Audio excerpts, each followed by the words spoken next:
Un saludo a todos y realmente un agradecimiento por estar el día de hoy acompañándonos en esta importante charla. Y yo lo diría también, es una charla de amigos y tenemos realmente un gusto de que estén con nosotros.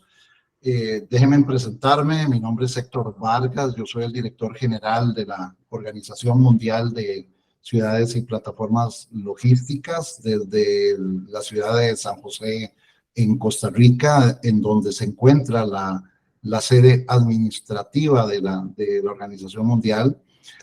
Pues tengo el gusto de dar la bienvenida a doña Nuria Lacasi, que es la secretaria general de la Asociación de Cargadores de España, quien estará como panelista invitada sobre el tema que hoy vamos a tratar, sobre la normativa de la Unión Europea sobre la descarbonización del transporte de carga terrestre.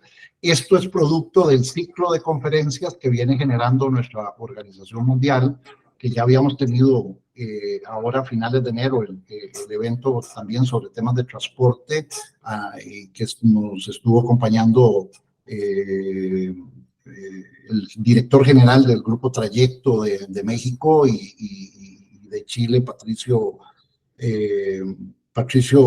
Watle, sobre temas de logística verde en el transporte. Así que tuvimos un gran evento. Quienes no lo pudieron ver, me pueden solicitar la grabación que tuvimos de ese primer encuentro, de este ciclo de conferencias. Ahora estamos en el tema del transporte de carga terrestre, pero vamos a pasar también al tema del transporte marítimo. Ya tenemos algunas personas que nos van a acompañar en este tema, así que seguiremos posteriormente con los temas aéreos y los temas de ferrocarril. Así que es todo un ciclo de conferencias que viene generando nuestra organización mundial, agradeciéndoles, reitero, a todos su presencia. El moderador de nuestro evento el día de hoy es nuestro presidente, el señor Ricardo Partal, a quien le voy a dar de inmediato la palabra. Para efectos de instrucciones para todos ustedes, les agradezco mantener su audio y su video apagado por mientras se desarrolla la charla. Y posteriormente, finalizando este conversatorio, pues daremos espacio para algunas preguntas o comentarios que quieran ustedes hacer con mucho gusto. Igual me pueden hacer las preguntas a través del chat y ahí estaremos en comunicación. Una vez finalicen, voy a dar algunos comunicados importantes finalizando el evento que creo que son muy relevantes para todos ustedes. Así que sin nada más, agradezco mucho, reitero, la presencia. Voy a darle la palabra a nuestro presidente, a don Ricardo Partal Silva, desde Panamá, para que inicie el evento. Así que un saludo para todos y un agradecimiento por acompañarnos en este evento. Ricardo, por favor. Muchas gracias, estimado Héctor. Un cordial saludo a todos quienes están presentes hoy en esta presentación, notable presentación y sumamente importante para todos.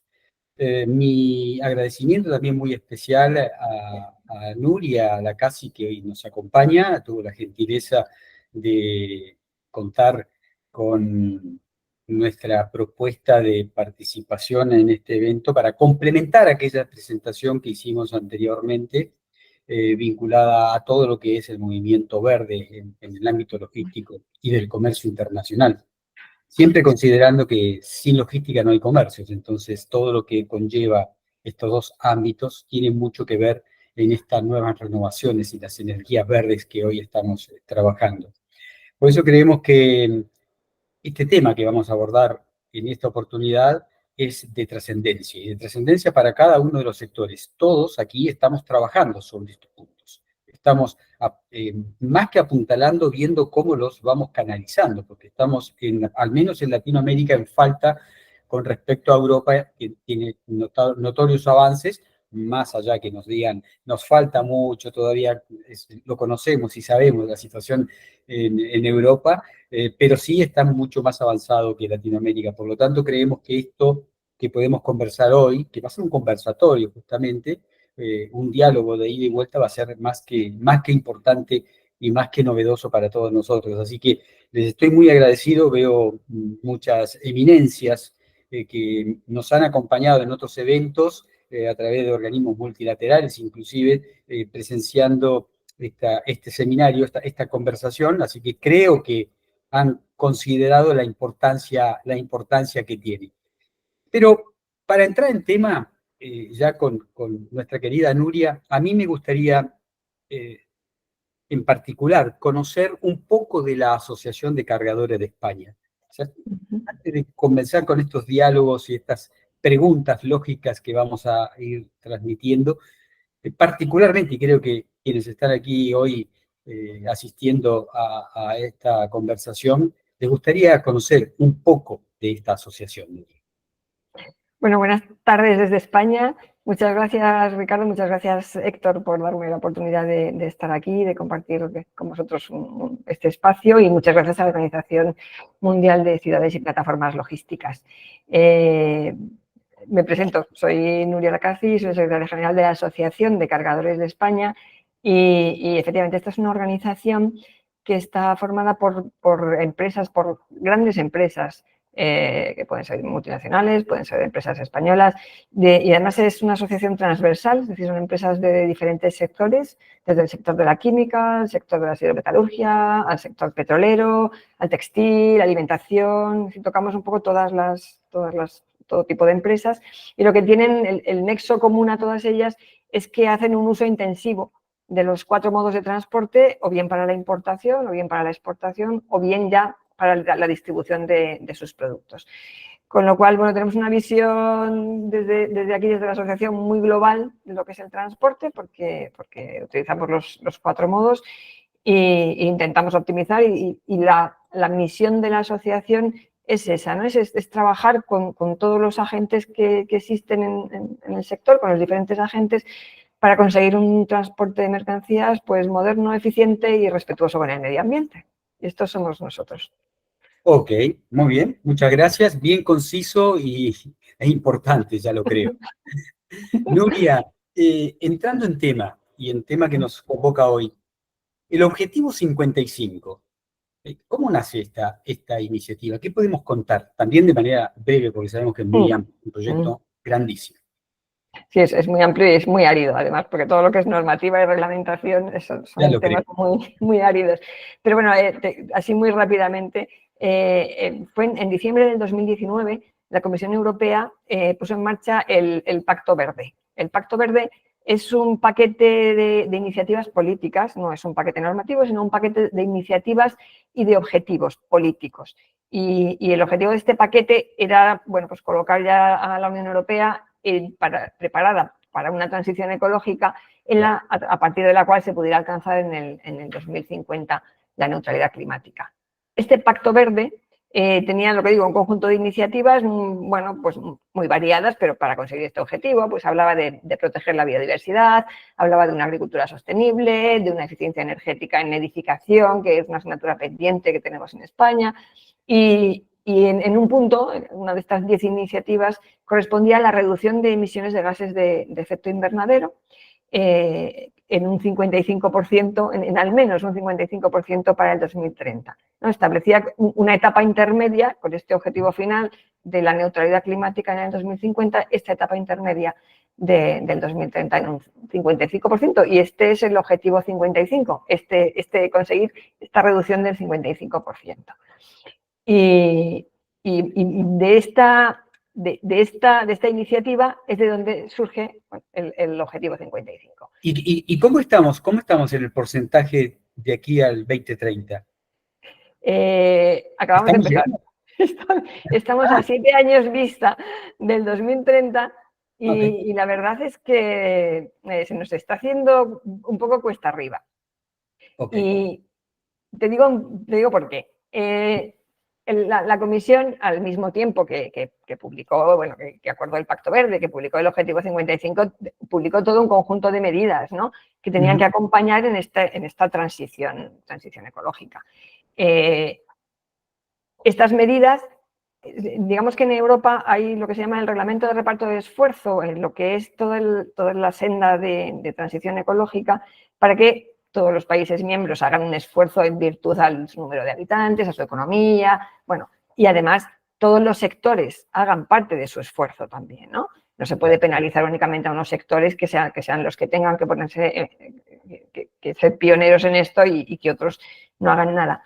Y entonces, hasta la fecha, sí que se había empezado pues por sectores que eran más intensivos en emisiones de CO2 y que estaban más concentrados, ¿no?, que eran más fáciles de controlar, porque eso también es importante, el poder controlar que estas políticas se cumplen y que efectivamente estas empresas están reduciendo las emisiones. Entonces empezó por sectores muy, muy intensivos en emisiones, pero ¿qué pasa? Que hemos llegado ahora y que hay varios sectores, concretamente el Objetivo 55 se refiere a 5 sectores, que son la agricultura, la edificación, que lo que comentaba, la eficiencia energética y la edificación es un gran emisor, la pequeña industria, los residuos y el transporte por carretera.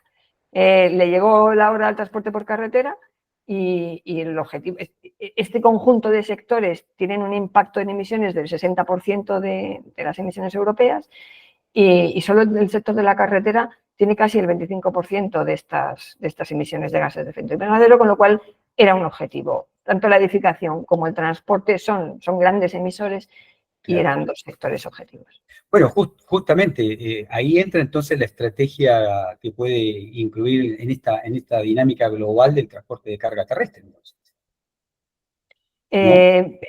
Efectivamente. Hasta ahora, el problema es que hasta ahora en la reducción de emisiones era un problema de los fabricantes de vehículos. La Unión Europea lleva tiempo regulando periódicamente, o digamos paulatinamente, una reducción en los motores de combustión, una reducción de las emisiones. Y la industria de la fabricación de los vehículos, bueno, pues iba consiguiendo estas reducciones. Yo no sé si estáis un poco al tanto de los motores de combustión, pues desde el motor Euro, lo que se llama aquí el motor Euro 3 del año 2000, hasta el motor Euro 6 que estamos trabajando, que se está fabricando actualmente, pues se ha conseguido una reducción muy, muy importante de las emisiones.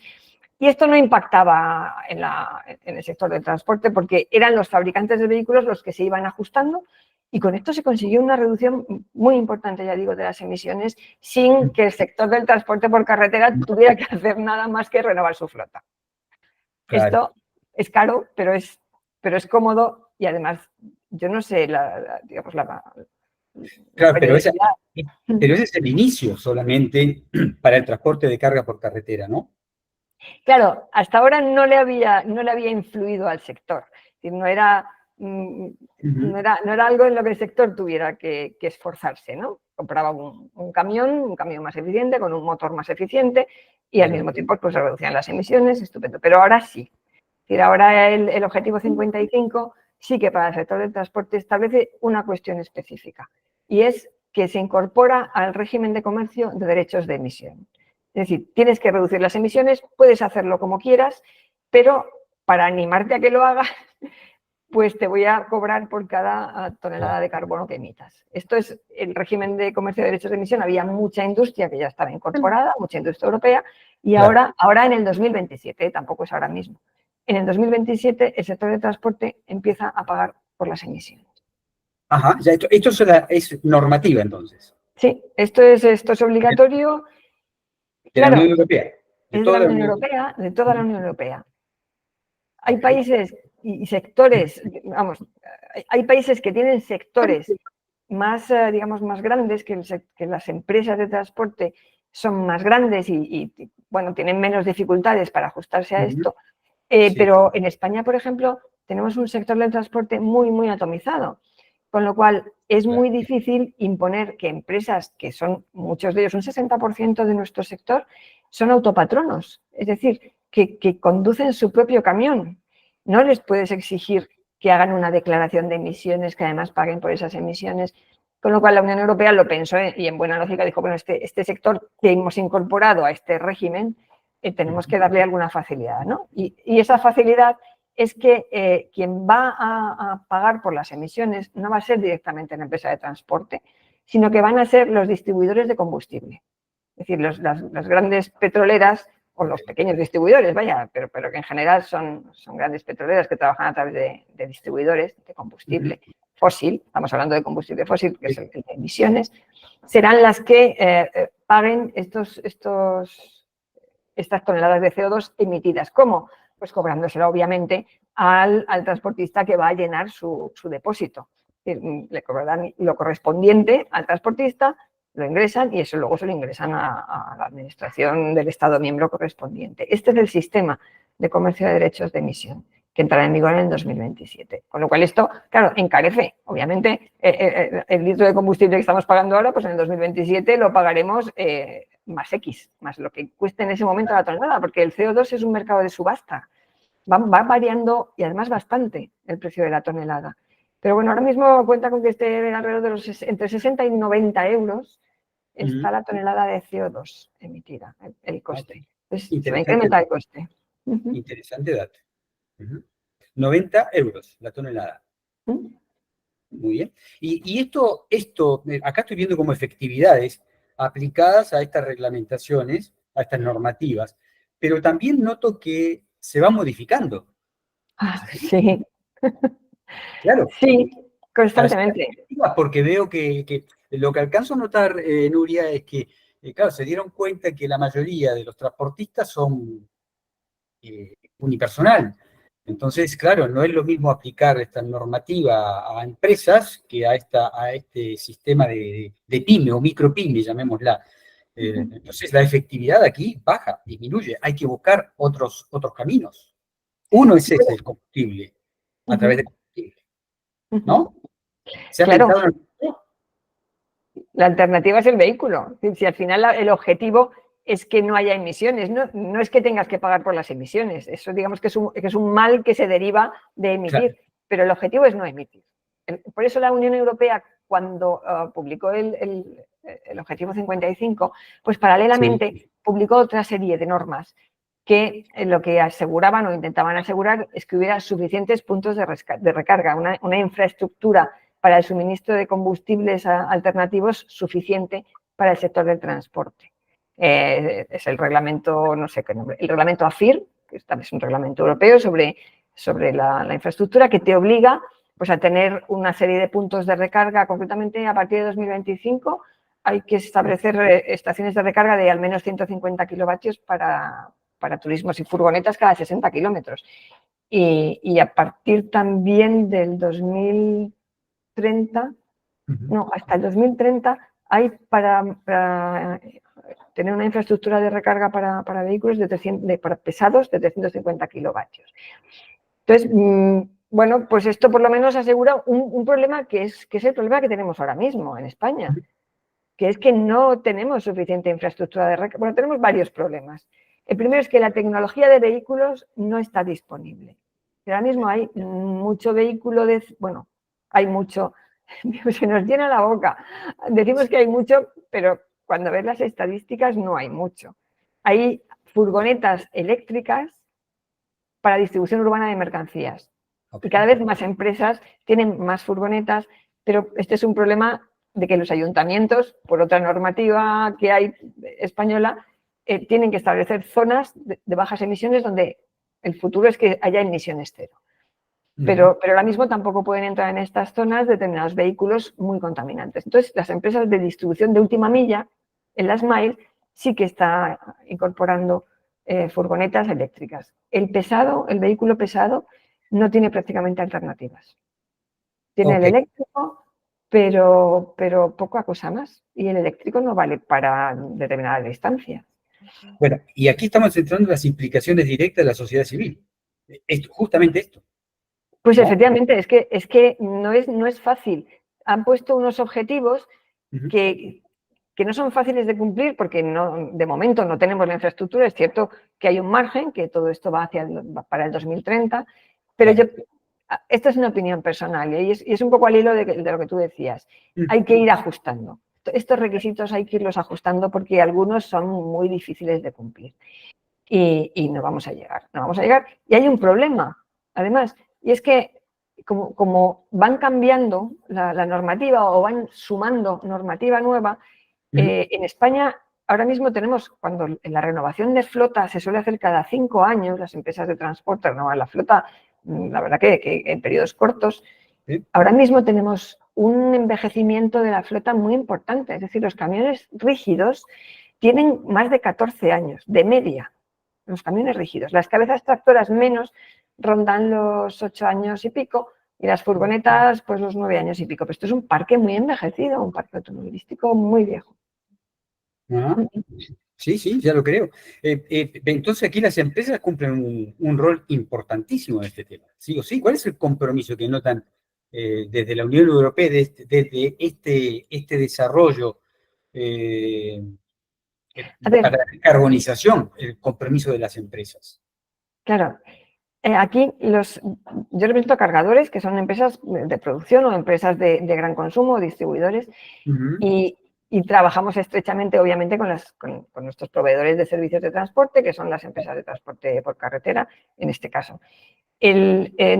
Nos estamos encontrando que cada vez más, bueno, que la vía no puede ser otra. Es decir, tenemos que ir a descarbonizar el transporte y no hay alternativa. Europa nos obliga y además nosotros, en particular, como grandes empresas, somos conscientes de que tenemos que ir en esta línea y que además tenemos que frenar el cambio climático entre todos y tenemos una responsabilidad, ¿no? Claro. Pues que además la sociedad civil, cada vez más el consumidor final, está exigiendo que el producto que llega al lineal que él compra tenga una huella de carbono, una baja huella de carbono o una huella de carbono cero. En esto, nuestro cliente, al que le vendemos el producto, nos está pidiendo también que hagamos algo. Con lo cual, tenemos que hacerlo. Y además es que el cargador, como es el primero de la cadena, tiene la responsabilidad de ser el prescriptor. Porque muchas veces prescribimos, bueno, muy a menudo prescribimos el transporte que queremos, el flujo de la ruta y el vehículo. Estamos ahora mismo eligiendo aquellos proveedores de transporte, aquellas empresas de transporte que nos pueden proporcionar este ahorro de emisiones.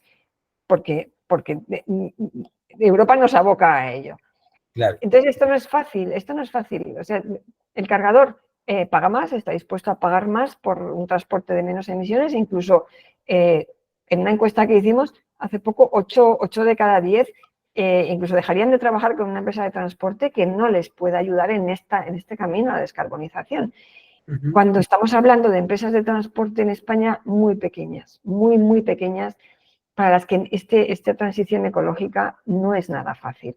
Con lo cual tiene que venir acompañado esto de una concentración del sector. De un sector tan atomizado, creemos que no puede dar respuesta a estos requisitos de la Unión Europea.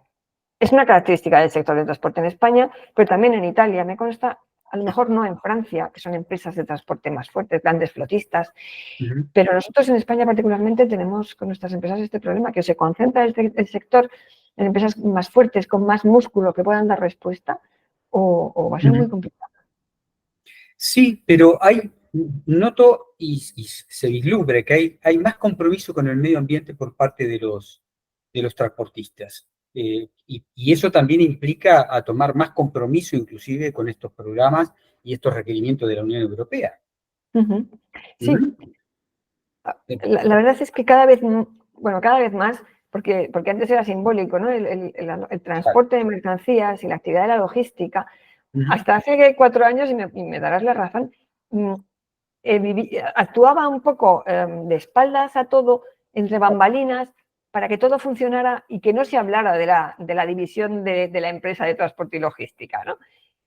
Por las últimas disrupciones de cadena de suministro, pues lo que es la actividad del transporte y la logística en las empresas ha tomado más relevancia. Pero en principio no tenía la importancia que tenían otras áreas de la empresa, con lo cual, por ejemplo, la responsabilidad social corporativa pues hacía mucho hincapié en muchas cuestiones, pero no trataba el transporte, no trataba los compromisos de la empresa para reducir emisiones en el transporte. sí en sus procesos productivos, pero no en el transporte, porque no forma parte de sus procesos.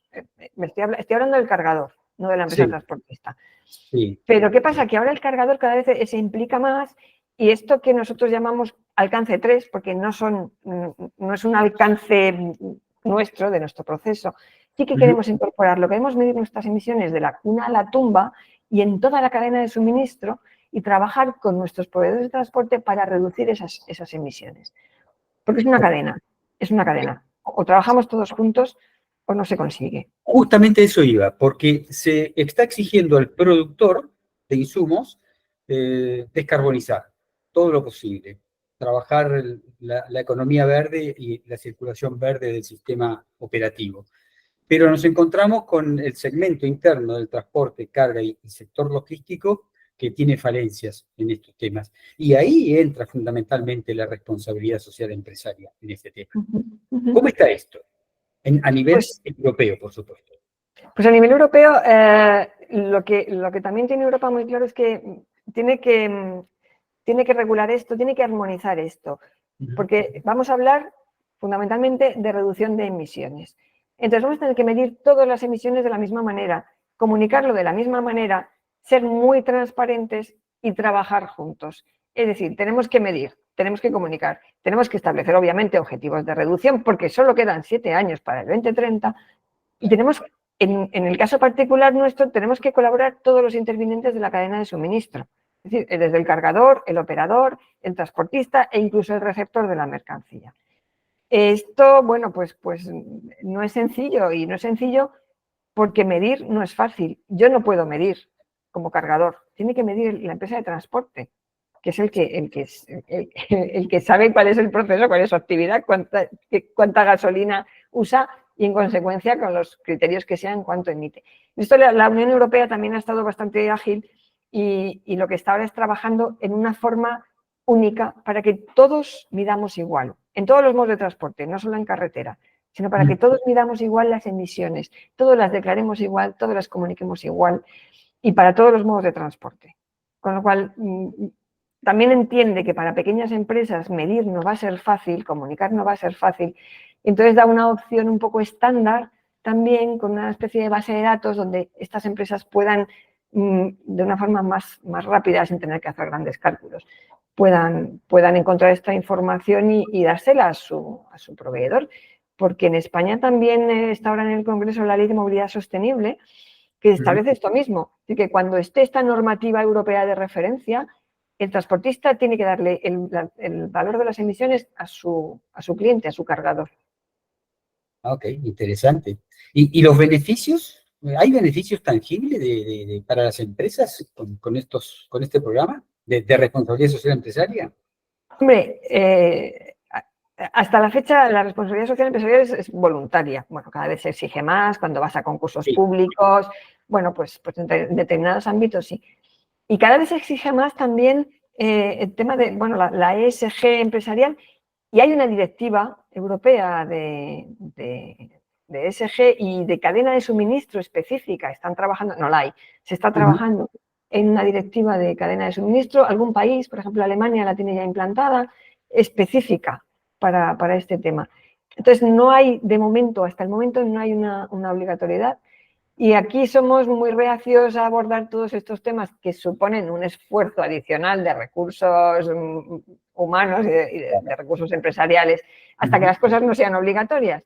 Con lo cual, si me dices qué beneficios hay, pues los hay, los empieza a ver. O sea, las empresas de transporte que son capaces de aportar al cargador todo esto, de aportar un objetivo de reducción de emisiones, de trabajar conjuntamente para reducir emisiones, pues son las que ahora mismo están ampliando su negocio. Es decir, este es el mejor beneficio y el mayor beneficio. Son capaces de ofrecer lo que les demanda el cargador y entonces van incrementando su negocio y su número de clientes, porque es lo que te decía yo antes. Tiene que haber una concentración porque hay muchas pequeñitas empresas que no pueden aportar esta información y que no pueden ajustarse a estos requisitos de descarbonización. Ok. Y los países, me ocupa un poquitito, que estoy leyendo bastante material e información, los países del norte de Europa, que es lo que están muy cercanos al polo, y en el que hoy está padeciendo varias consecuencias. Groenlandia es un ejemplo. ¿Están aplicando este objetivo de Sí, sí. descarbonización?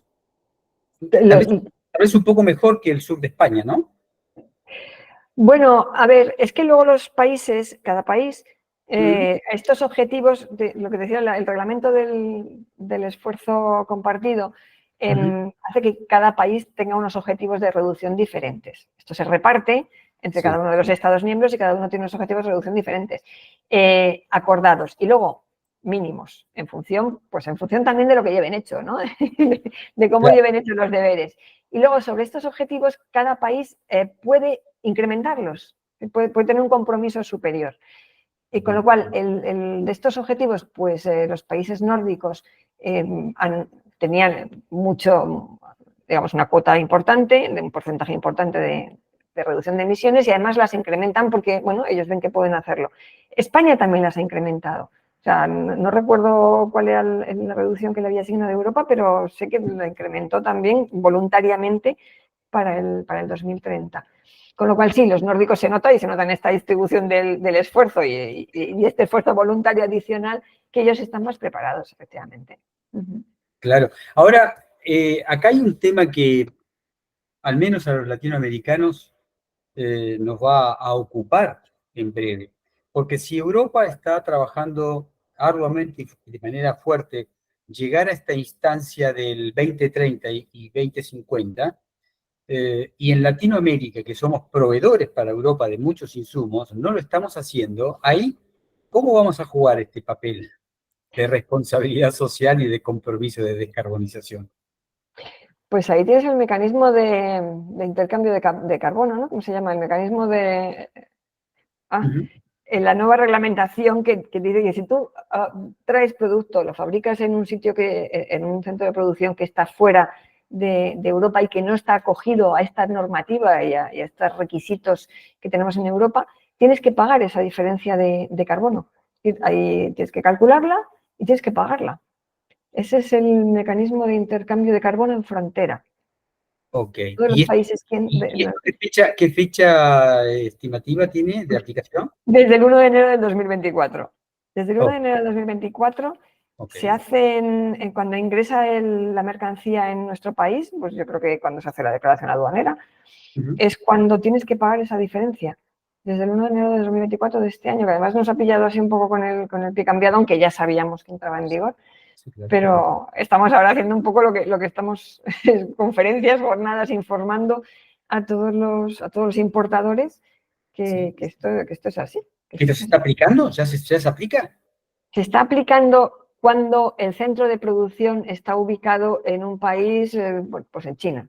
En España tenemos centros de producción en China, entonces se supone que si eso se produjera aquí, tenía que tener una reducción de emisiones determinadas, como se produce allí. No afecta tanto al transporte, sino a la producción. Esto es un tema de producción, pero que iguala un poco las condiciones, ¿no?, de juego, las reglas de juego que valgan para todos, porque si no, lo que está claro, decías para la sociedad civil cuál es el impacto económico. Toda esta fiesta la pagamos entre todos. Europa hace la normativa y sabe que efectivamente va a tener un impacto económico. Va a tener también mucha generación de empleo verde. Al mismo tiempo se está haciendo ya y se está viendo que se incrementa todo lo que es la economía relacionada con las energías renovables, con los combustibles renovables, que es importante, ¿no? Y para España mucho porque tenemos una larga experiencia en renovables, tenemos mucho sol, tenemos bastante viento, tenemos esa posibilidad y la verdad que nuestra economía se está enfocando mucho a esto y está creciendo el empleo en la economía verde. Bueno, esto es innovación tecnológica.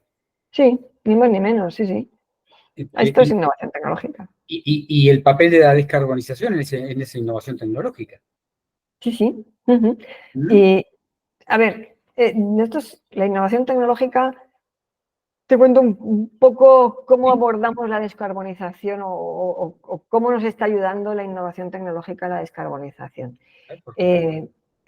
La digitalización de una cosa tan tonta como puede ser la documentación de transporte. O sea, el ICMR. o la carta de porte, lo que es toda la información que se lleva en papel, en una hoja de papel que el cargador le da al transportista, que el transportista o al operador, el operador lo pasa al transportista, al otro, y ya llega al cliente final. Es papel, es papel. La digitalización de este papel, un CMR electrónico, un CMR digital, reduce la necesidad de papel y la huella de carbono asociada a la producción, al transporte y al almacenamiento de documentos físicos, ¿no? Esto es muy elemental, pero no lo estamos haciendo. Claro. No hay prácticamente, la documentación se sigue llevando en papel. Estamos en el siglo XXI. Pues una cosa tan simple como esto. Pero es que luego, por ejemplo, los tiempos de espera. Trabajamos con tiempos de espera. No es eficiente ni para el cargador ni para el transportista, pero bueno, pues a veces la organización del transporte, porque a unos o a otros les viene bien, pues no es tan óptima y hay prolongados tiempos de espera. Sistemas de tecnológicos, plataformas de gestión de slots son muy útiles para reducir estos tiempos de espera, que ya el transportista cuando llega a cargar, que tenga ya un slot que no varíe mucho la hora de carga y no esté el camión, pues muchas veces al ralentí quemando combustible, ¿no? La gestión de los sistemas de gestión de flotas. Los sistemas de gestión de flotas también son básicos porque utilizan datos en tiempo real para optimizar rutas. Y optimizar rutas pues reduce, obviamente, el recorrido, el consumo de combustible y las emisiones, ¿no? Y luego no le damos mucha importancia, pero a mí cuando me dieron este dato me resultó muy ilustrativo. Y es que es la conducción eficiente. La conducción eficiente ahorra entre el 10 y el 25% de combustible y un 15% de emisiones. Es decir, hay mucha tecnología, para eso te puede ayudar un simulador, hay también tecnología que te ayuda a mejorar los sistemas de conducción. Hay muchísima tecnología, muchísimo software, hay mucha oferta que no nos damos cuenta de lo que contribuyen a la reducción de emisiones. Esto en cuanto a tecnología, digamos, de digital, software, plataformas. Sí. En cuanto a la tecnología de vehículos, pues la tecnología de vehículos es lo que decíamos un poco antes, no hay, excepto vehículo eléctrico para recorrido corto, máximo 200 kilómetros, no tenemos alternativas. Nosotros hace años los cargadores empezamos a utilizar muchos de ellos el gas natural o bien comprimido o bien licuado, pero no es exactamente el objetivo. Aunque ahora con las crisis, digamos que el gas natural se considera un combustible medio renovable, pero bueno, tiene emisiones que si no son de CO2 son otro tipo de emisiones que tampoco son buenas, ¿no? Entonces, el gas natural no es una alternativa. ¿Qué tenemos para recorridos de media a larga distancia en vehículo pesado? Pues no tenemos nada. No tenemos ni puntos de recarga eléctricos, aunque utilizáramos el eléctrico, que empieza a utilizarse ahora cabezas tractoras eléctricas para determinados recorridos, son recorridos que tienen que estar muy cerrados. O sea, tienes que tener un punto de recarga en medio, otro al final, otro para volver en medio, otro en la fábrica. Muchos cargadores están instalando puntos de recarga en sus centros de producción precisamente para poder hacer esto con un poco más de tranquilidad, pero no es hoy por hoy una solución. Estamos esperando el hidrógeno, pero el hidrógeno no acaba de llegar. El hidrógeno pensamos que para el vehículo pesado es la solución, será la solución, y no solo para el vehículo de carretera, para los barcos, para los aviones, para todos estos sectores que son muy difíciles de descarbonizar con electricidad. Pero el hidrógeno no tenemos, y ahora lo que tenemos es un intermedio que son los biocombustibles, biocombustibles. Sí. No me refiero tanto a bioetanol, que eso sí se lleva utilizando hace muchos años, sino a nuevos combustibles que su balance neto de emisiones es cero. Porque digamos que ahorran carbono, aunque luego lo emitan, de tal forma que el balance es cero. Y estamos hablando pues de aceite vegetal reciclado, que se está introduciendo ahora en vehículos y que además el vehículo no tienes que cambiarlo, ¿no? Te sirve el mismo vehículo que tienes ahora con combustible fósil. Con lo cual la red de los puntos de recarga está en las gasolineras, el mantenimiento es el mismo, el vehículo, bueno, pues es el mismo, obviamente no tienes que cambiar. Entonces, mientras no llegue una alternativa, esto es ahora lo que se está utilizando más, el HVO, no sé si lo conocéis, que son sí, claro. que son aceites vegetales reciclados. Perfecto. ¿Y España está trabajando en esta innovación fuertemente? Pues sí, mucho. La verdad es que las grandes petroleras que están aquí instaladas, pues Cepsa, Repsol, BP, todas ellas están instalando precisamente, sobre todo en los puertos, porque es lo que te decía, es para carretera, todo el camión que sale cargado con contenedores de los puertos, pero también para el marítimo, con lo cual están ahora colaborando y en las propias terminales están montando centros fábricas de este tipo de combustibles. Se está apostando mucho por ello. Ahora bien, tiene una pega, y es que Europa, a partir del 2035, ha prohibido la fabricación de motor de combustión. Y esto es motor de combustión. Combustiona con otro tipo de combustible, pero es un motor de combustión. Con lo cual, no es una solución a futuro, aunque estamos peleando para que lo sea, para que sea una alternativa, porque harán falta todas las alternativas para esta transición ecológica. Pues de momento, lo único que han permitido es motor de combustión para combustible sintético, lo que es 100% sintético, que es carísimo, pero no todavía para este tipo de combustibles reciclados. Así que no es fácil tampoco. Luego estamos utilizando vehículos de alta capacidad, lo que son duotrailers, que son dos semirremolques tirados por una única cabeza tractora, que ahorran muchas emisiones también. Aparte que tenemos en Europa un problema de falta de conductores. Entonces, bueno, pues estos vehículos ahorran emisiones y ahorran un conductor. Al final necesitas menos recursos humanos de conducción, que ahora mismo son muy escasos, pero es que van a ser más escasos todavía. De aquí a 10 años vamos a tener una escasez importante de conductores. Y bueno, pues estos son las alternativas que hay tecnológicas que estamos trabajando. Ya lo creo. Hay una app que está funcionando en Chile hace algunos años, un asociado de la Organización Mundial, que trabaja justamente en la libre papel, nuclea o asocia a grupos de empresas de transporte de todo el país, que se maneja directamente desde la app, toma su contrato, inclusive se paga el servicio en el mismo lugar, descarga, carga, todo a través de una app, y el camión está operativo y está funcionando, la mayoría ya hoy libre de carbono, en este sistema operativo, lo cual creo que se está aplicando en algunos otros países de América Latina, creo no, en 3, 4 países de América Latina, y me vino a la mente cuando mencionaba Nuria de cero papel, buscar el cero papel, que es una de las grandes falencias y problemas que tenemos en el mundo, en disminuir ese insumo, ese consumo, y un poco reticentes a estas tecnologías que son tan valiosas y que están dando resultados.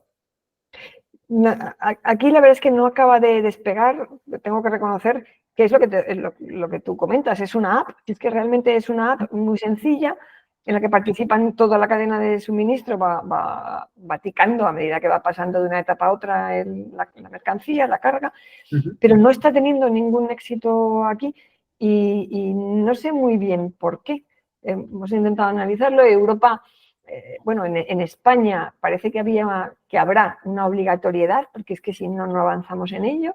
Y yo creo que el problema es que, claro, el problema es la cadena de suministro, la propia cadena. O sea, implica a diferentes intervinientes que cada uno tiene sus procesos, que cada uno tiene su sistema, su ERP y su forma de trabajar. También es que, bueno, claro, aquí en España, yo no sé allí, pero aquí en España tenemos una hoja de Excel que allí dominas el mundo con una hoja de Excel. Y entonces, somos muy reacios a este tipo de tecnología que viene a mejorar. Pero como ya controlamos y dominamos nuestra hoja de Excel... Es cierto. Es cierto. Tengo un Excel, te lo paso, no de ese sirve. Sí, es real y nos vamos compartiendo ese tema, pero hay servicios efectivos, concretos para la descarbonización. E incluso tenemos que llegar a esta instancia, recién lo dijiste, Nuria, tenemos que llegar a reglamentaciones y a normativas que en definitiva no dejan de ser el castigo, porque no queda otra. Sí, pero es que tampoco, nosotros no detectamos que nadie estuviera en contra de utilizar... Pues sí, lo que pasa es que te decían, bueno, hasta que no sea obligatorio, ese es un poco la resistencia al cambio. La resistencia al cambio, por lo que te digo, porque utilizas tus cosas, estás muy habituado a tus operaciones y a tu información y a tus sistemas, y es difícil cambiar, y sobre todo es difícil que cambien todos los distintos eslabones de la cadena al mismo sitio, ¿no? Con el mismo objetivo. Exacto, exacto. Viene muy bien y también me viene a la memoria, nuestra Organización Mundial desarrolla lo que es la certificación de logística justa, que involucra todos estos factores, desde la producción hasta la puerta que entregué el producto.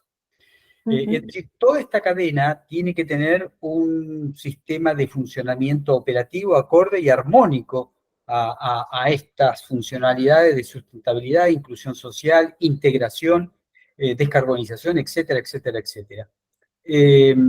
Y realmente nosotros lo estamos aplicando del año 2018 con muy buen resultado, pero sí notamos que es lento el camino, aunque tenemos un gran cúmulo de certificados en logística justa, somos los únicos que otorgan esta certificación, porque todo surgió de aquel comercio justo. Me parece perfecto el comercio justo, pero como dije al principio, sin logística no hay comercio. ¿Qué pasa si el comercio es justo y la logística no es justa? ¿Cómo terminamos? ¿O a dónde caminamos? Y bueno, este transitar creo que une estos criterios, no son obligatorios, son normativas puestas a disposición, y muchas empresas están ingresando a este sistema. Con lo cual creo que es muy viable y tener en consideración estas aplicaciones que están haciendo ustedes desde la asociación, desde la Unión Europea también, y volcando experiencia y exigiendo a nosotros, los latinos que no tenemos esta reglamentación, para poder ingresar con sus productos, con nuestros productos a su territorio. A mí me parece que esto es fundamental, empezar a ecuanimizar criterios, empezar a integrarnos, porque el mundo ya está integrado, el comercio está integrado, si no, veamos lo que nos está pasando, con las disrupciones que están ocurriendo. Ahí nos vamos a dar cuenta que si no hay una integración estamos todos muy complicados. Y esto tiene que ver también con la infraestructura. En la infraestructura de todo tipo, no hablo solo de la vial, de la ferroviaria, la infraestructura aérea, de todo tipo de infraestructura que los países también tienen que desarrollar, porque eso también afecta a la carbonización. ¿No? No te lo he comentado, pero al hilo de esto, Europa no solo quiere descarbonizar la carretera, sino que quiere subir camiones al tren. Quiere quitar camiones de la carretera y subirlos al ferrocarril. Porque la cuota ferroviaria, bueno, en algún país europeo es un poquito mayor, pero es muy baja. En España, por ejemplo, teníamos hace 30 años un 15% de la mercancía que iba en ferrocarril, y hoy en día tenemos que no llega al 4% de la mercancía que va al ferrocarril. Entonces, nuestro gobierno tiene un plan Mercancías 30 que para el 2030 casi 4% tiene que incrementarse al 10%. Pero esto es una política, bueno, este es el objetivo de nuestro país, de nuestro gobierno, pero Europa ha dicho lo mismo. Hay que subir la mercancía al tren y entonces también ha publicado una directiva que facilita que la mercancía se traslade al tren. Está trabajando en lo que llaman la directiva de transporte combinado. Entonces le ha dicho a los Estados miembros que tienen que reducir el coste del ferrocarril en un 10% de aquí al 2030, creo también. Sí, de aquí al 2030. En 2030 como que se acaba el mundo, porque es el objetivo. Y que además, bueno, pues tienen que implementar otra serie de cuestiones, tienen que calcular los costes externos. Y si consigues reducir un 40% los costes externos, las externalidades de la carretera, pues entonces tienes ayudas, tienes incentivos, lo que llaman los ecoincentivos ferroviarios. También se están dando ecoincentivos a operadores ferroviarios para ver si entre todos se consigue que se traslade mercancía al tren. Ok, y esto es parte de la infraestructura y parte de la multimodalidad que se tiene que comenzar a aplicar ahora, porque esto es fundamental, más en los países donde hay tanto territorio para recorrer. Es fundamental. Hay países, y también ocurre en Francia y en España, están sindicalizados. Y muchos de los sindicatos de transportistas se quejan porque van a perder con el tren movimiento y trabajo. Es todo lo contrario. Sí, estoy de acuerdo. Yo digo esto, Nuria, y a ver si congeniamos en lo mismo. y se lo manifiesto a algunos sindicalistas, al menos en mi país. No les dije, pero yo soy argentino residente en Panamá. Y de Argentina, el tema de sindical, ustedes lo conocen porque es turismo. Ustedes saben los cortes de carretera, de calles en Buenos Aires, y bombos, y algunos estruendos y demás. Bueno, hoy es parte del turismo, lamentablemente, en Argentina.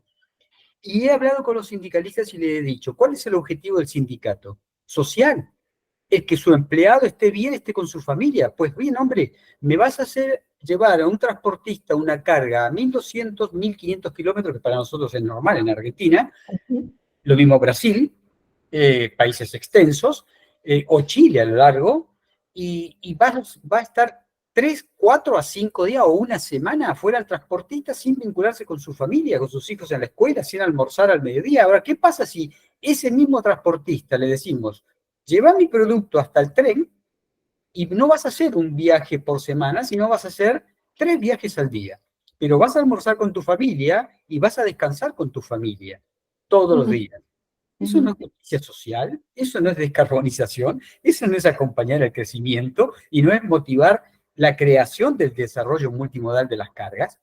Es clarito, no hay mucho por donde perderse, me parece. ¿O estoy equivocado? No, no, es que estoy completamente de acuerdo porque ese es el camino que estamos ahora andando con la colaboración de los responsables de la infraestructura ferroviaria en España.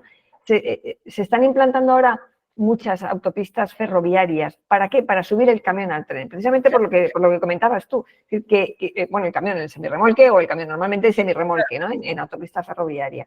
Y es lo que comentas, los conductores harán el acarreo inicial o final hasta la terminal ferroviaria y podrán dormir en su casa, porque yo creo que uno de los problemas son muchos, ¿no? Los problemas de la falta de conductores. Pero vamos, uno de ellos es ese, que cuando hacen un transporte internacional, pues están a lo mejor 15 días fuera de casa.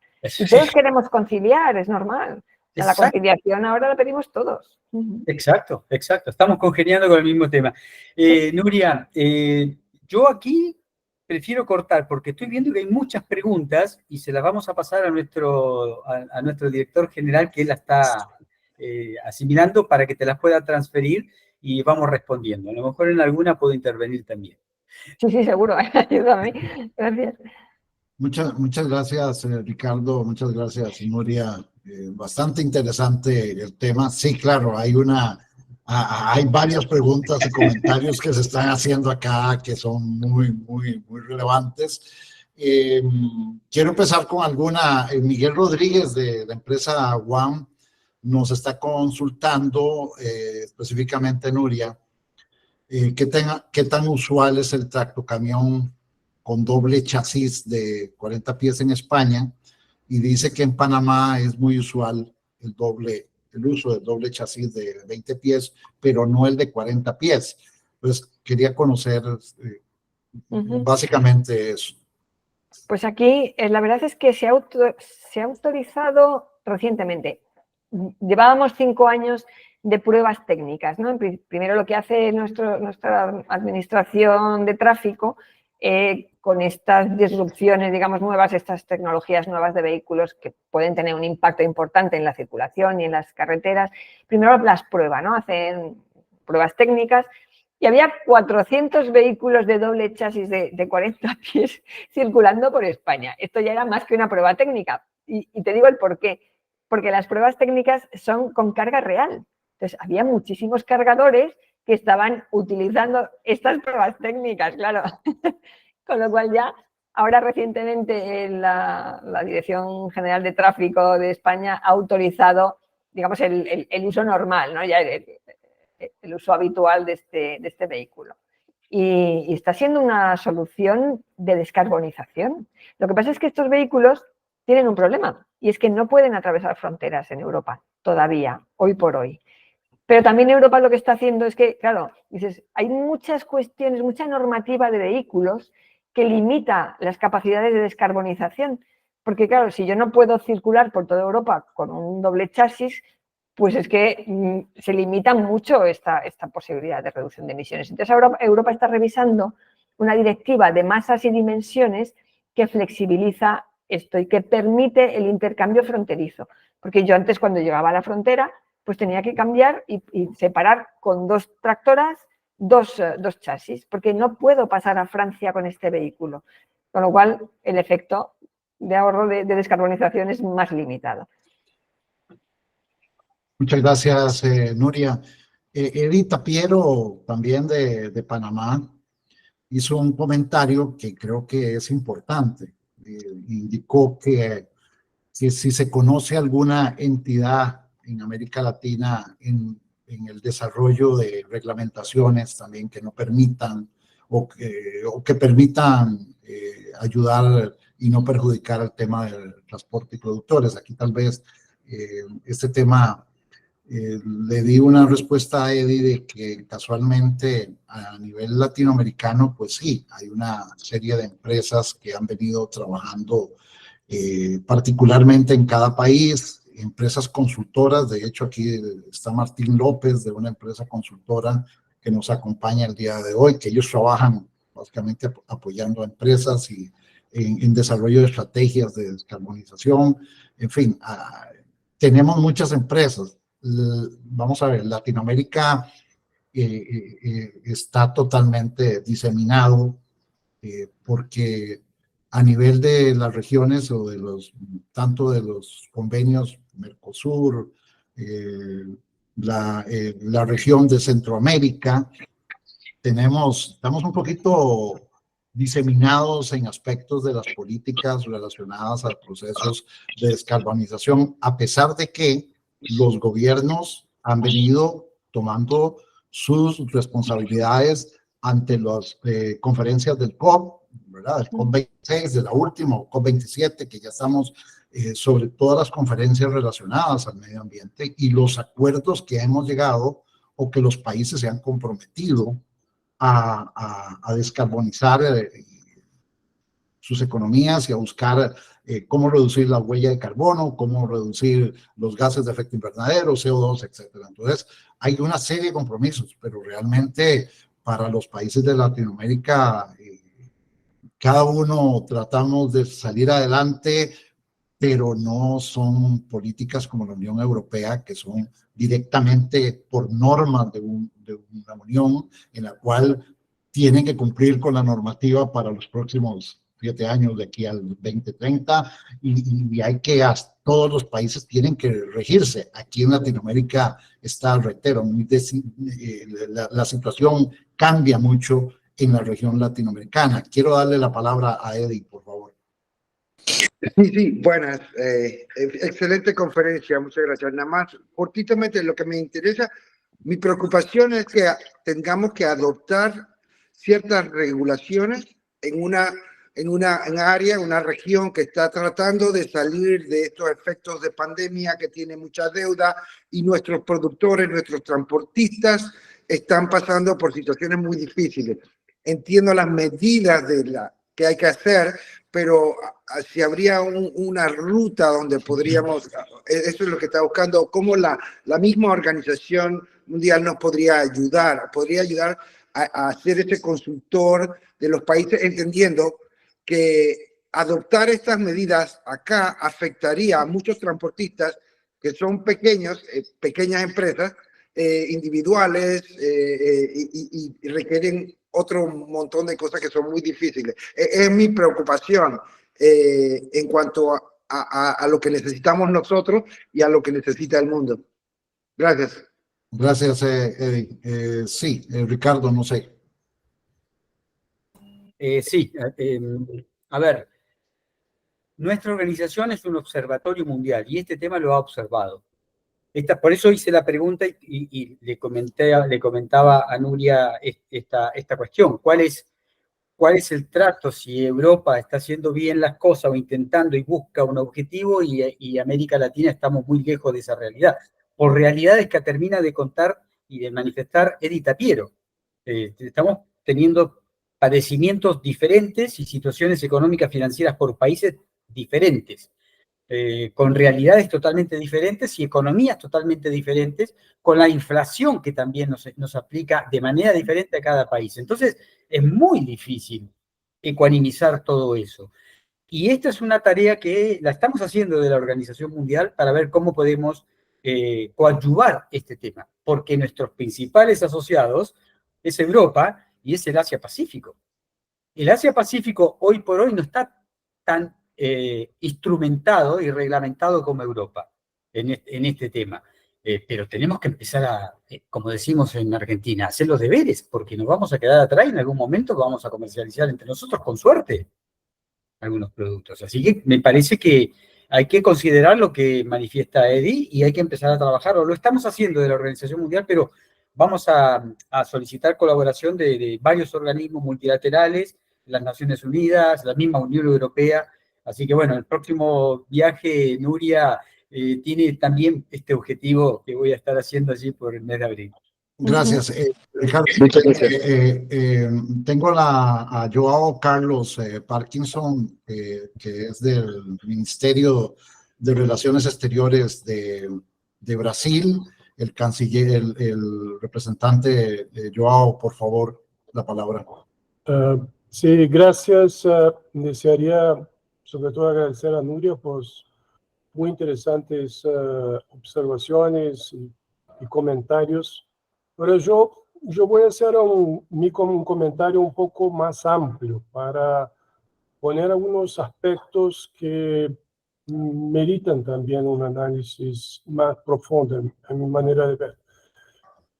Primer aspecto que yo comentaría es el impacto de las empresas chinas en la industria automovilística y mismo en la producción de carros eléctricos, sea incluso camiones.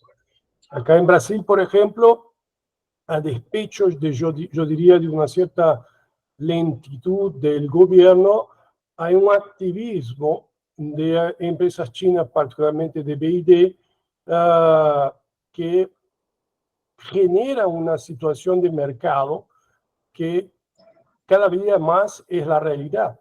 O sea, los vehículos eléctricos expandiéndose a costos más bajos y empresas tradicionales del sector automovilístico con dificultades de reaccionar. Entonces, el primer punto que yo haría es las inversiones chinas en el sector automovilístico global y su impacto para la descarbonización y mismo para el futuro desarrollo de las industrias automovilísticas tradicionales. Primer punto. El segundo punto, que a mí me parece que nadie sí mencionó, Nuria sí mencionó, pero a mí me parece que tiene una fuerza muy fuerte, es la imagen de iniciativas generadas por algunas empresas en función de la conciencia creciente de los consumidores con respecto a la descarbonización. Menciona, por ejemplo, acá en Brasil, anuncio muy interesante que salió esta mañana sobre PepsiCo, electrificando todos sus transportes, no diría larga distancia, pero digamos urbano de sus productos. Y claro, es una respuesta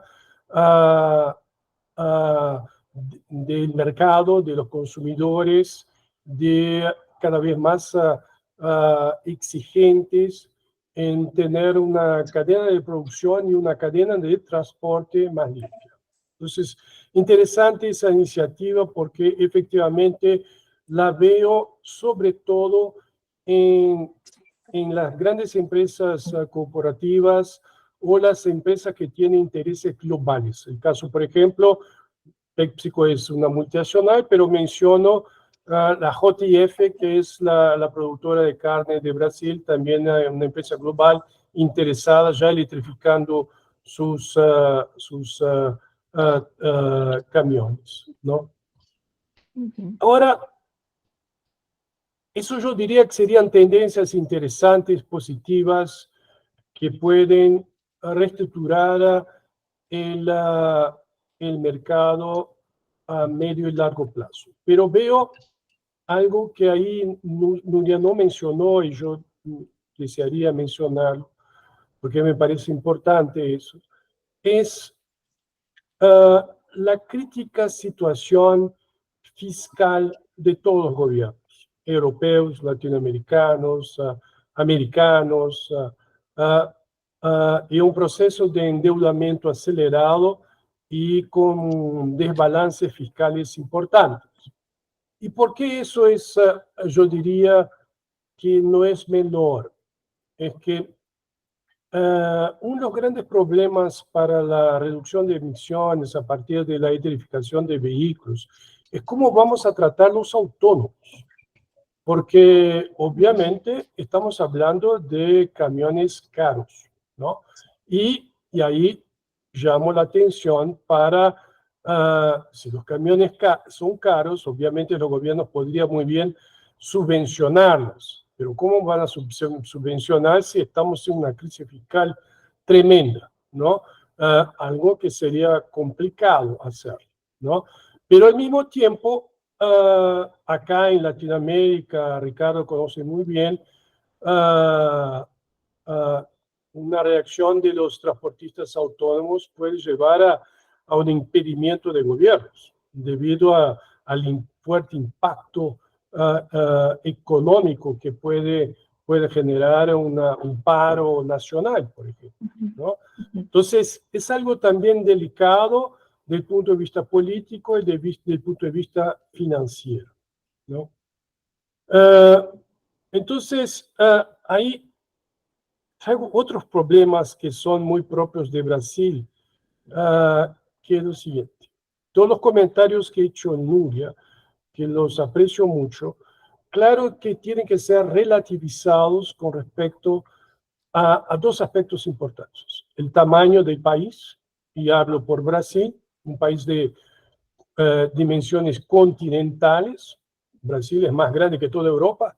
Entonces, cuando hablamos de, por ejemplo, de electrificación de medios de transporte, cuando tenemos una participación rodoviaria en la matriz de transporte muy elevada, como es el caso de Brasil, 62%, bueno, la autonomía de un camión no pasa de 400, 500 kilómetros. Entonces, ¿cómo voy a llevar carga a un puerto que está a 1.200 kilómetros si no tengo ahí puntos de recarga bien distribuidos a nivel, no yo diría de España, pero a nivel continental, que es el caso de Brasil? Estamos hablando ahí de 7, 8 mil kilómetros de distancia entre el norte y el sur. Entonces, es algo que efectivamente tiene que ser llevado en cuenta. Otro aspecto que también es importante, y ahí sí Nuria mencionó en algunos momentos, que es la distinción de las flotillas de camiones. Obviamente, cuando comparamos, por ejemplo, Brasil tiene una flotilla que con una edad media de 18 años, ¿no? 17 años. Ahora, hay países como Bolivia, Paraguay, que tienen con 20, 25 años de edad promedio de su flotilla. Entonces, ahí también es otro tema que preocupa, porque efectivamente camiones más viejos son más poluentes y, en principio, deberían ser prioritarios en un proceso de descarbonización por medios de electrificación de la flotilla. Entonces, es algo que también ahí preocupa, que es, yo diría, la respuesta no es, yo diría, no hay modelos, tal vez sería la mejor forma. Es difícil tener modelos para ser replicados a cualquier tipo de país, a cualquier tipo de situación, porque obviamente los países son distintos, con flotillas distintas, con sistemas de participación del modo rodoviario también distinto. Entonces, es otro también elemento que yo saco de los comentarios que hizo Nuria. Entonces, ahí Algo que, por último, es mi último comentario, también hay que llevar en cuenta que es el caso de Brasil, que tenemos una experiencia muy larga y exitosa con el uso del bioetanol, ¿no? Entonces, o sea, biocombustibles, incluso de origen vegetal, que también se está expandiendo en Brasil. Y eso yo diría que es una ventaja, porque obviamente países que ya tienen esa experiencia bien desarrollada están en una situación mucho más fácil para implementar cambios que otros que obviamente no disponen de esos activos. Y por último, el último comentario es lamentable, pero esa es la realidad, como bien comentó Héctor y Ricardo, las fechas fueron determinadas en 2030, 2050, fueron determinadas debido a los impactos climáticos globales, y no necesariamente por las dificultades y avances o atrasos de los sectores. Simplemente, claro, tenemos que aceptar eso como take for granted, como se dice en inglés, y bueno, y seguir adelante y trabajar fuerte. Gracias. Muchas gracias, Joao, desde la Cancillería en Brasil. Quiero darle la palabra en el orden a nuestro vicepresidente, que se encuentra en la ciudad de Monterrey, en México, el señor Hugo González, de la empresa, de la empresa más grande de transporte de México, Trayecto. Por favor, Hugo. Muchas gracias, Héctor. Saludos, Ricardo. Nuria, muchas felicidades por tu ponencia, me encantó. Y la verdad me emocionó mucho esa actitud de poder hacer pues mejores regulatorias en temas ecológicos y demás. Yo lo que quisiera nada más es aportar que para este próximo Foro Mundial que se llevará a cabo, si Dios quiere, en este 2024, me gustaría proponer que este tema de los vehículos de carga más eficientes se llevara también a algún panel. Les comento, nosotros ahorita somos la empresa Trayecto, somos la empresa de carga más grande de todo México. Tenemos más de 5,500 unidades circulando, recorremos más de 48 millones de kilómetros al mes. Y ahorita tenemos 2 vehículos que nos facilitaron armadoras de tractocamiones eléctricos. Somos la primera empresa que ha recibido los camiones eléctricos en México y estamos haciendo pruebas, pero como bien menciona Nuria, es muy complicado los centros de carga. Estos camiones no están circulando arriba de 300 kilómetros ahorita en pruebas.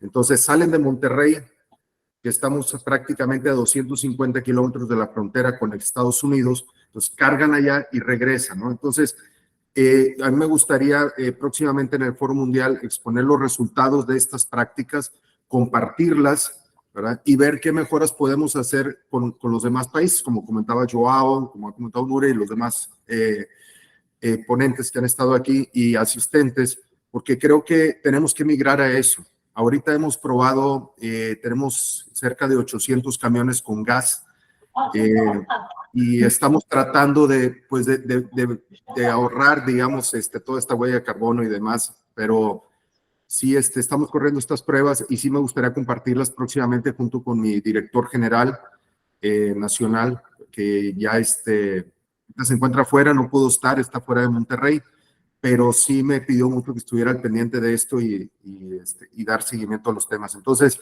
pues yo los mantengo también a eso y sí me gustaría poner esto en moción para que sea un tema a tratar en el próximo Foro Mundial. Muchas gracias. Hugo, un placer saludarte. Qué interesante lo que manifestás, porque son pruebas contundentes que se pueden dar a conocer y se pueden trabajar. Recién nos decía Joao Parkinson la extensión de Brasil. No lo vamos a comparar con nuestros países, en extensiones tampoco, pero sí las dimensiones de recorrido que tienen ustedes entre México, Monterrey, Estados Unidos y todo este tema del TEMEC también, que es muy importante, y poder volcar esa experiencia de estas innovaciones tecnológicas en transporte de carga por carretera en un próximo evento mundial, como para plasmar esos resultados de manera concreta. En conjunto, con las experiencias que se está llevando en España, que nos contaba Nuria recién. O sea, estos comparativos continentales son fabulosos, y yo sumaría también el de Brasil. O sea, hacer esos comparativos y esos trabajos a nosotros nos va a servir para tomar decisiones, que es lo que se necesita, y a los estados, fundamentalmente, tomar decisiones. Y si me lo permite, Ricardo, un último comentario. Ya hablamos ahorita, se tocó el tema de la eficiencia del transporte, pero ¿qué pasa también con los operadores? Ahorita en México tenemos un déficit de cerca de 50,000 operadores en todo México. Ahorita estamos sufriendo paros en las carreteras. Ahorita a esta hora, aquí en Monterrey son las 11:22 de la mañana. Ahorita tenemos más de 3,000 tractocamiones parados en toda la República por la delincuencia y demás, la inseguridad. O sea, tenemos otros retos también, ¿verdad? Afortunadamente, Trayecto, como una empresa muy comprometida, sigue circulando sus vehículos, sigue dando servicio. Nosotros no paramos 24 horas.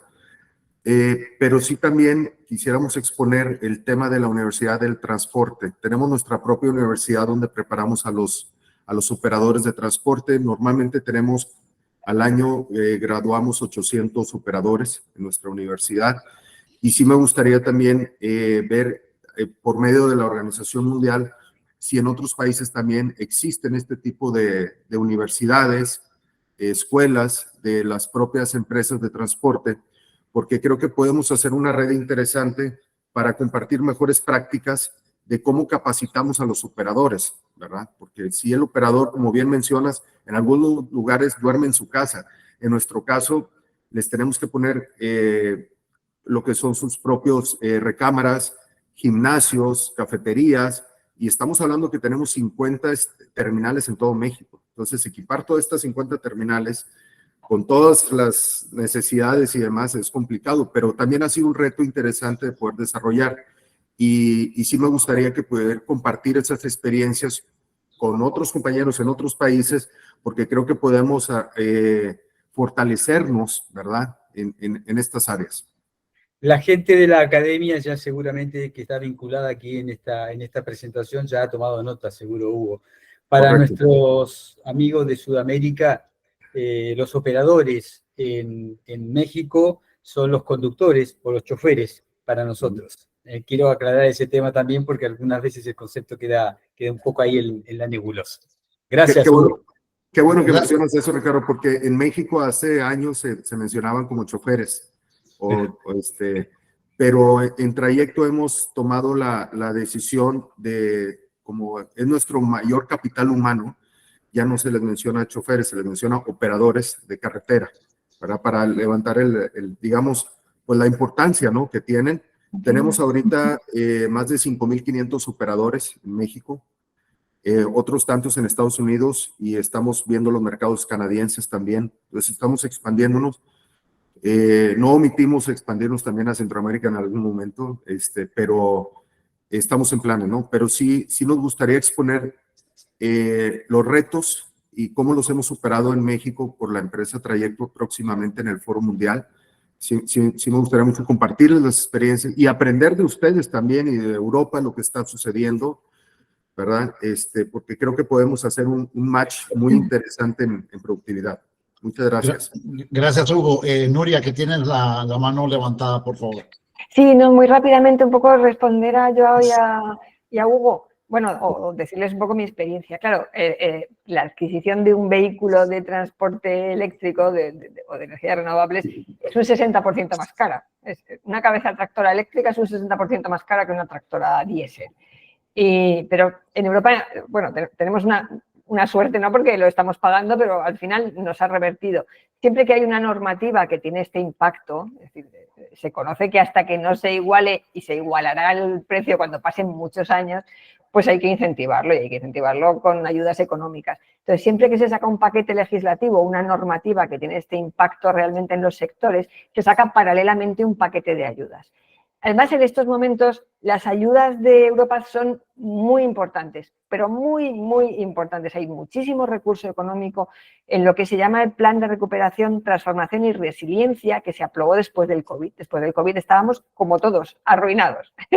Entonces, las empresas necesitaban de un revulsivo, necesitaban volver a ponerse en marcha el mecanismo económico, el mecanismo de funcionamiento económico de todos los Estados miembros.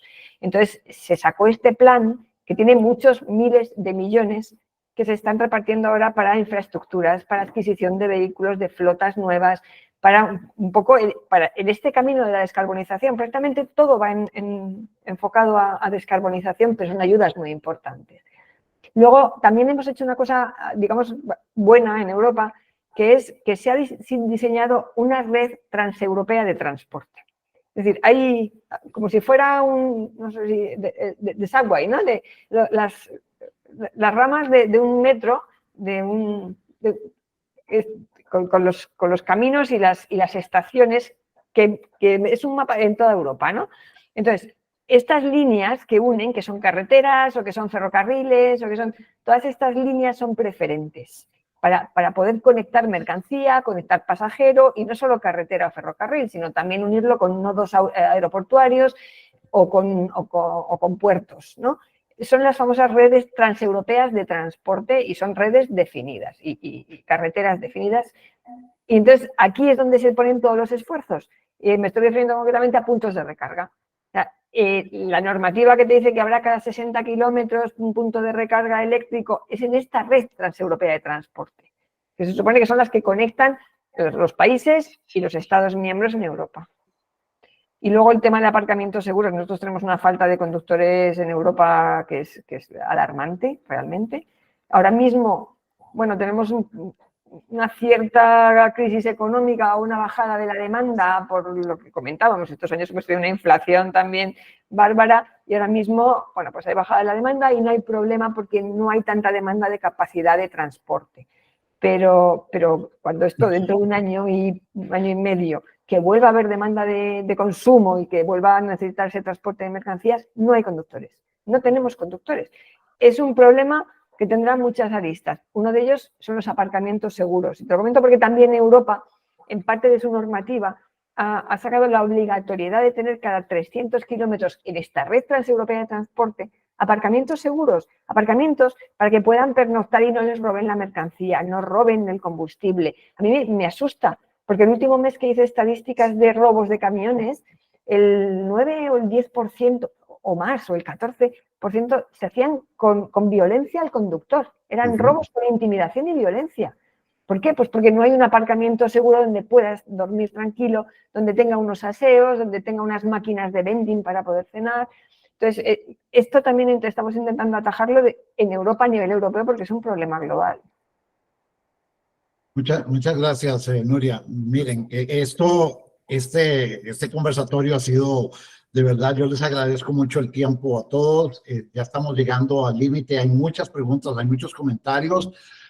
Por ejemplo, me llama mucho la atención un comentario que hizo don Juan Stack de Panamá, que nos ha acompañado y que agradezco mucho su presencia, Juan, sobre los temas del hidrógeno, sobre el tema que él escuchó que algunas, por ejemplo, Shell estaba retirando surtidores de hidrógeno en algunos países, pero que indica que esto en algunos casos sale muy caro. Vamos a ver. Tenemos unos ejemplos muy interesantes aquí sobre el tema del hidrógeno a nivel latinoamericano. Chile hoy es uno de los países que más está trabajando sobre el desarrollo, ya tiene una legislación muy bien concertada sobre los temas de hidrógeno, principalmente es hidrógeno verde. ¿Por qué? Porque tiene las fuentes energéticas de la matriz verde para poder desarrollar hidrógeno verde. Entonces, Chile hoy a nivel latinoamericano es el país número 1 en el manejo de desarrollo de la infraestructura de hidrógeno verde y que ya están generándose grandes inversiones. El segundo país es Costa Rica. Costa Rica ya está trabajando sobre temas casualmente de hidrógeno verde. ¿Por qué? Porque Costa Rica tiene básicamente el 100% de la matriz energética de Costa Rica es totalmente verde. Entonces Costa Rica no quema combustible para generación de energía, básicamente tiene las fuentes renovables de energía, y Costa Rica casualmente tiene ya un proceso de atracción de inversiones sobre temas del desarrollo de hidrógeno verde. Entonces, se está dando y creo que algunos países, sé que España, la región de Andalucía, la comunidad de Andalucía está desarrollando un nuevo concepto, un nuevo proyecto para vender todos estos temas de hidrógeno verde y atraer inversiones hacia la región de Andalucía. Entonces, esto es una nueva fuente, no es una nueva fuente, el hidrógeno ya lo teníamos. De hecho, lo tenemos en diferentes aspectos, ¿verdad? Que ya lo utilizamos de todos los colores, el negro, el gris, el azul, en fin, ya tenemos hidrógeno. El asunto es que ahora lo que se busca es tratar de entrar en proyectos y en programas de hidrógeno verde, que podría ser una alternativa al tema del transporte, tal y como lo mencionó Nuria. Le doy la palabra a Juan. Un saludo, Juan, directamente allá en Panamá, mi querido Juan Stack. Sí, muy buenos días a todos. Solamente un breve comentario. El asunto con el hidrógeno verde es que es una suma total que crea el hidrógeno verde. Pero eso, lejano de eso, tienes el problema de que el hidrógeno, para transportarlo, es muy caro todavía. Entonces, esa subvención, cuando estamos hablando de cosas sostenibles, tienes que verlo en la infraestructura económica del gobierno y del continente, porque cuando comienzan a crecer estos proyectitos y se convierten en proyectos grandes y tienes que transportar ese hidrógeno para tener estaciones de relleno en diferentes lugares, comienza a ser oneroso para el gobierno. O sea, hay cosas estas que científicamente son perfectamente correctas.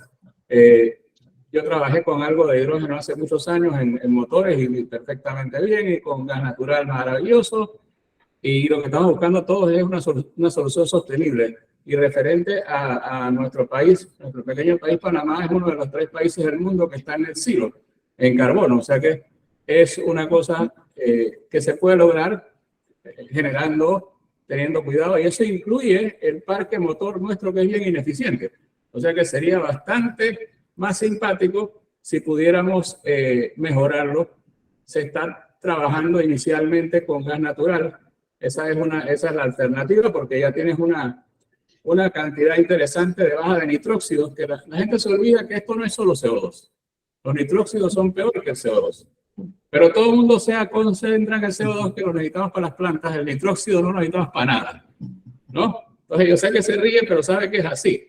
Particulantes y nitróxidos es el problema del transporte. Si nosotros eliminamos eso, vamos ganando una pelea muy grande, y esa parte de eliminarlo no cuesta tan caro como tener este cuento del hidrógeno, que no es que no es científicamente posible, pero todavía hay que bajar de demasiado la temperatura para poderlo transportar satisfactoriamente en un volumen que tenga una masa de energía que sea buena. Ya eso es lo que quería agregar a esta conversación. Gracias, mi estimado Juan. De verdad, un placer de que nos acompañes desde Panamá, y gracias por tus excelentes comentarios. Ya estamos en el final, agradeciendo mucho a Nuria Lacasi, desde Madrid, desde la Asociación de Cargadores de España, por habernos acompañado. No será la primera vez que nos vamos a ver por acá. Tenemos otros proyectos importantes. A nuestro presidente Ricardo Partal, quien estuvo como moderador del evento, a todos ustedes por acompañarnos.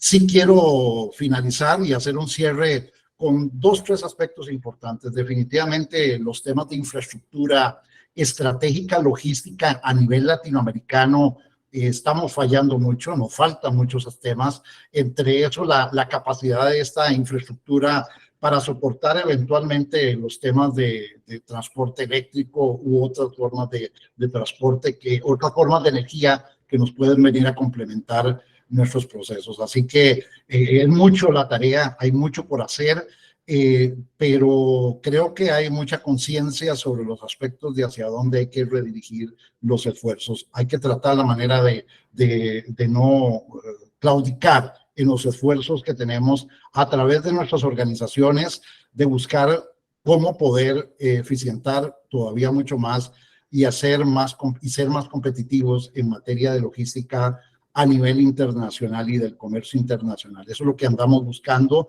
y eso también es parte de los objetivos fundamentales de nuestra organización mundial.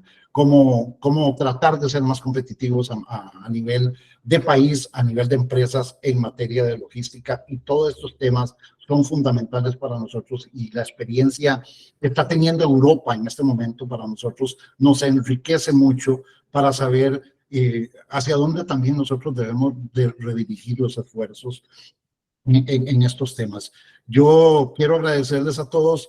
Mañana les voy a hacer llegar el día de hoy a todos ustedes una invitación, porque casualmente mañana nosotros tenemos un lanzamiento a las 9 de la mañana, hora de Panamá. Es un evento muy corto, durará unas 3-4 horas. No, perdón. Es un evento de no más de 30 minutos. Vamos a hacer un lanzamiento muy importante de un libro que hizo nuestra organización mundial sobre el tema de los corredores de comercio y corredores bioceánicos. Esto es muy importante, es un libro que desarrolló nuestro presidente Ricardo Partal por su experiencia en el manejo de la experiencia de corredores bioceánicos, y hacemos mañana un lanzamiento que es fundamental casualmente sobre estos temas que estamos hablando, sobre los temas de cómo aprovechar los corredores de comercio, los corredores bioceánicos, para mejorar la competitividad del transporte, de mejorar una serie de aspectos que van a ser fundamentales en el manejo de cargas. Ahorita Joao Carlos, que nos acompaña desde Brasil, es uno de los importantes referentes e impulsores del gran corredor bioceánico Capricornio, que une básicamente el puerto de Santos con los puertos de Antofagasta y Mejillones en Chile. Estamos hablando de un corredor bioceánico de alrededor de unos 3.000 kilómetros, si no me equivoco, 3.200 kilómetros o 4.000 kilómetros exactamente de corredor bioceánico. Eso es impresionante lo que va a pasar este año con la apertura de este corredor, donde Brasil va a tener ya el acceso al Asia-Pacífico, o el ingreso del Asia-Pacífico a este gran continente, como dijo Joao Carlos, que es Brasil. Así que todos estos temas que estamos viendo son fundamentales y nos llevan a entender hacia dónde, reitero, hay que redirigir muchos de los esfuerzos que se están haciendo. Así que de mi parte, agradeciéndoles mucho, reitero, les vamos a mandar una invitación para que ojalá nos puedan acompañar al lanzamiento mañana de este importante documento, porque este documento, el esfuerzo que está haciendo nuestro presidente